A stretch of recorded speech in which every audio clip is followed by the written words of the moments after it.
Bom, cabe-me a mim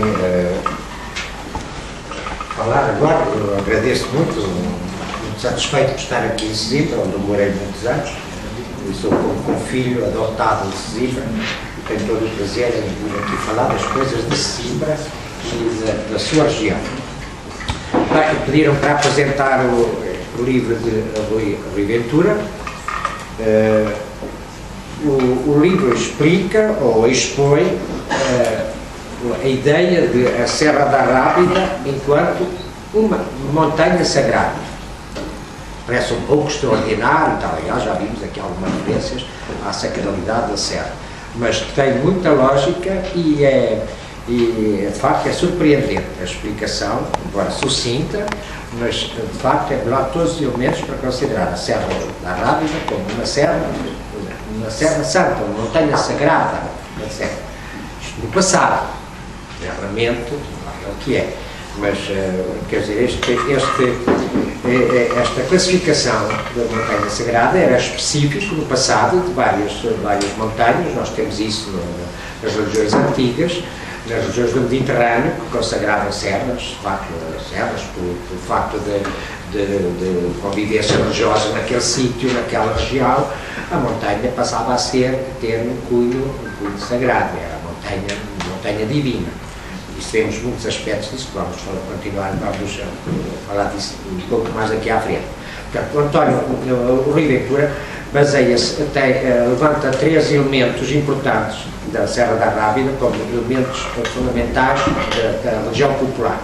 Refiro para a religião popular, aquela religião tradicional das pessoas e tal, ao longo dos milénios foram praticando. A primeira é a Senhora do Cacho Pichel, ou a Senhora da Mula, do Cacho Pichel. Depois temos no outro extremo da serra a Senhora da Rábida, e depois no centro, exatamente no centro aqui, o Senhor Jesus das Chagas. Todos estes 3 elementos têm em comum o virem do mar e terem subido a montanha, ou terem subido a rocha. A Senhora do Carlos Pichel, ou a Senhora da Mua, ou a Senhora da Pedra da Mua, que é mais conhecido que a Senhora do Carlos Pichel, dizem que Nossa Senhora, a cavalo numa burrinha, subiu, veio do mar e subiu e plantou-se, onde é hoje a Capela da Memória. Bom, a burrinha, parece que a burrinha que era um dinossauro, dizem lá uma pata da burrinha de Nossa Senhora.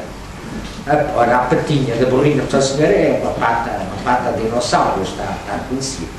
De qualquer maneira, isto é muito interessante, porque há em todo o país, eu conheço um pouco todo o país, há muitas lendas sobre a patinha da burrinha de Nossa Senhora, quando vinha do Egito, quando subiu para aqui, quando veio da terra para a nossa, deixou aqui as patinhas, e essas patinhas tanto podem ser sinais nas pedras, como aqui em Sesimbra, é uma pata de dinossauro. Portanto, essa é a primeira hierofania, como dizemos, hierofania é a manifestação do sagrado. O sagrado manifesta-se lá em cima, no Cacho Pichel. No outro extremo da serra temos a Senhora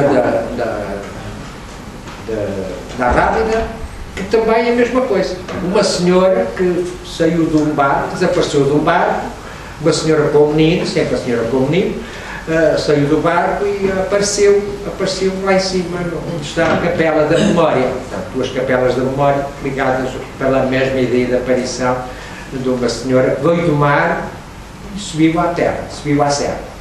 No centro temos o Senhor Jesus das Chagas. O Senhor Jesus das Chagas é a mesma regra, o mesmo princípio. O Senhor foi encontrado a boiar no mar, dentro de um caixão, talvez dentro de um barco, não sei, e depois alguém o recuperou e o pôs na capela, que é hoje a capela da Santa Casa da Misericórdia. Portanto, estes mitos parecem são coisas do século XVIII, XIX. Não, as capelas podem ser centros. Estes mitos são muito arcaicos, são milenares, são plurimilenares, que representam a ideia de civilização, a ideia de começo da vida aqui, a ideia de civilização, a ideia de implantação da civilização, da cultura, veio do mar, veio daqui, veio da planície, se instalou até às alturas. Portanto, isso é o que são significações antropológicas que são comuns a muitas culturas para dizer o princípio da cultura, o princípio do povo, o princípio da civilização neste sítio. Veio do mar e plantou-se depois nas alturas. Portanto, estes são as três erofanias que marcam a Serra da Rábida.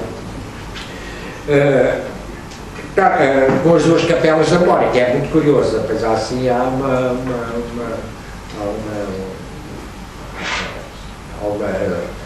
ligação entre das extremas das capelas da memória para memorizar, para comemorar este facto mítico da subida do mar para a serra.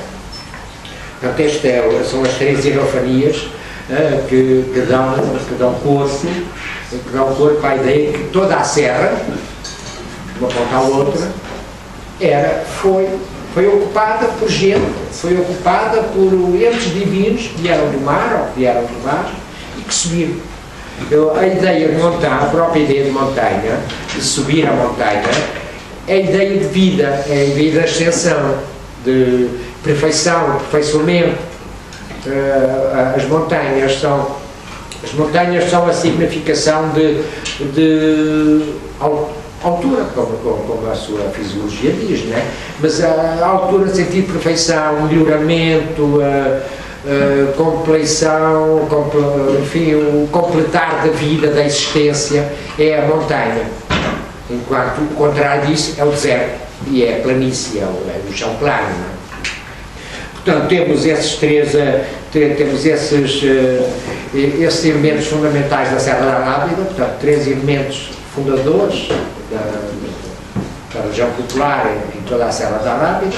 Claro, depois podemos ter outros, que o Ventura não fala muito, mas podemos ter outros, e ele poderá depois ser desenvolvido.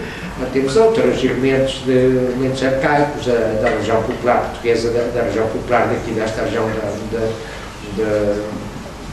da Rábida. Portanto, são três sítios privilegiados, três sítios fundadores da sacralidade da Serra da Rábida. E o eixo do título do livro, o eixo Iargo, o eixo é Sesimbra.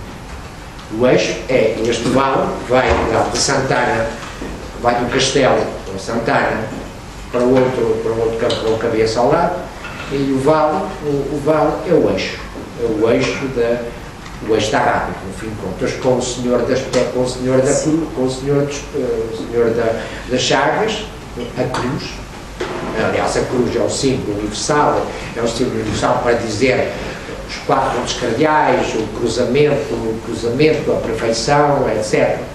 E a cruz, o Senhor Jesus, por isso é que o Senhor que apareceu no barco, podia ser uma cruz, o Senhor de uma cruz, porque é o símbolo dos quatro elementos cosmogónicos, ou cósmicos, norte, sul, este e oeste, ou alto, baixo e os lados. Portanto, ela significa, é o símbolo da cruz, que é um símbolo muito, antes de Jesus Cristo, era um símbolo já de universalidade e de cobertura cósmica. Portanto, este é o eixo, portanto, Sesimbra a ser o eixo deste cruzamento sagrado, que é a Serra da Rábida. Bem, aliás, o culto do Senhor Jesus das Chagas, já estamos aqui para falar isso, e também não é referido neste caso, eu tenho trabalho, tenho trabalho sobre o Senhor Jesus, ou a Ventura, mas eu digo, é só para dizer que o culto é muito característico, esta ideia de que o Senhor veio a boiar, uma situação de perdição, de boiar, do mar, e depois alguém recolheu. A ideia do náufrago, a ideia de que alguém que quer fundar, que quer abordar uma terra, vai pelo mar abaixo, vai pelo mar além, risca-se de afundar-se, depois desfunda e chega à terra onde pretendeu chegar. Portanto, essa ideia do Senhor Jesus, de qualquer maneira, é muito comum em todo o país, em toda a costa de Portugal, toda a costa é comum esta ideia de que um crucifixo é sempre um Senhor Jesus em forma de crucifixo vem pelo mar e aborda à costa e está num santuário. Há muitos santuários de Portugal, aliás, suponho que o Sesimbra é o santuário mais a sul. Depois temos até Viana do Castelo, muitos santuários deles, quais em Matosinhos, em Aveiro, em Barcelos. Em Barcelos chegou ao mar, mas depois meteu-se pelo rio adentro, pelo Cábado, e depois chegou a Barcelos. Enfim, foi recuperado, foi entronizado em Barcelos. Portanto, é um mito de fundação religiosa e mesmo cultural, recorrente em todo o país. Portanto, a civilização que veio do mar, não só a civilização, não só a cultura que veio do mar, é também a ideia de vida, a vida que vem do mar, porque isso é da biologia, não é da religião. A biologia, a vida veio do mar. Os seres humanos começaram a ser amibas, começaram algas, e que depois se tornou a vida, não sei explicar essas coisas, mas isso o sentido geral é assim. A vida nasceu no mar. Tem uma metáfora, não só da vida, e como também uma metáfora da fundação de uma cultura, de uma nação, etc. Portanto, este que é o sentido do livro de Rui Ventura, que cita também poetas, cita escritores, etc. Que eu vou aqui referir, podem depois ver no livro.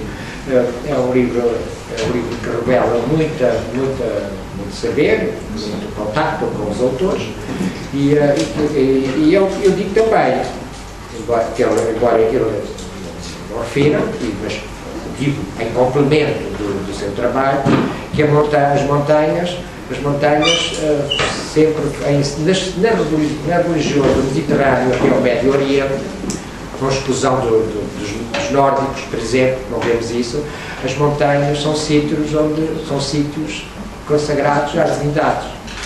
As divindades moram nas alturas. Aliás, se formos a ver só na Bíblia, os montes sagrados por lá. Aí é o Monte Sinai, onde Deus deu a lei, Deus apareceu e deu a lei, ao Monte Horebe, ao Monte Tabor, onde Jesus se transfigurou e onde depois subiu ao céu, ao Monte Tabor, ao Monte das Oliveiras, onde frequentou a sua vida com os seus discípulos, e ao Monte Calvário, onde morreu, tudo montes. Não há parte nenhuma que não seja um vale, é tudo montes e montanhas. Portanto, esta persistência do monte como lugar do sagrado é recorrente na Bíblia e nos textos religiosos das antigas regiões do Mediterrâneo. E depois, aqui temos, depois, o Rui Ventura fala também da referência, aliás, na corrente de outras investigações que eu também tenho feito, no sentido de encontrar a significação primordial dos nomes. O Rui Ventura descobre, quer dizer, revela, eu também tenho feito isso, que a palavra, certos nomes de certos códigos da Península de Setúbal, da Península da Rábida, da Serra da Rábida, esses nomes são da cultura hebraica, fenícia, púnica, porque é a mesma cultura. Quando nós dizemos hebraísmo, é a mesma coisa que dizer cartaginês, a mesma coisa que dizer fenícia, é a mesma coisa, porque os fenícios e cartagineses falavam dialectos, dos quais um deles era o hebraico.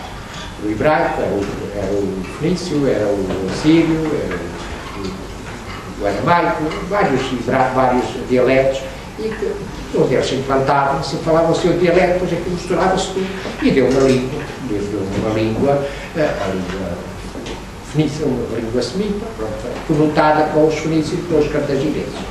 Portanto, esse é que é o mistério, digamos, da língua que os lusitanos falavam antes do latim. E depois Spichel, a palavra Spichel é muito chapadinha, Spi é falésia, Sheol é profundo, abissal, do abismo, também inferno. Na Bíblia aparece muitas vezes a palavra hebraica, Sheol. Sheol é o inferno, é as profundezas, o abismo. Portanto, Spichel, Deus Spichel,